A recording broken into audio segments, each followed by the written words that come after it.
عبد الرحمن بھائی سوال پوچھتے ہیں کہ پھانسی سے خودکشی کرنے والے کی کیا روح بھٹکتی ہے اور کیا جمعرات کے دن روح اپنے گھر میں واپس آتی ہے؟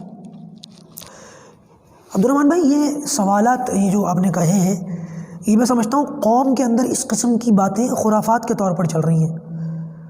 وہ پرچھائی سے ڈر جاتے ہیں لوگ، بھوتوں کے قصوں سے ڈر جاتے ہیں لوگ. کچھ نہیں ہوتا ایسا، یہ ساری چیزیں صرف محض بناوٹی ہیں. شریعت کی روح سے جو ہمیں پتہ چلتا ہے وہ یہ کہ جب بندہ مر جاتا ہے تو فرشتے اس کی روح قبض کر لیتے ہیں.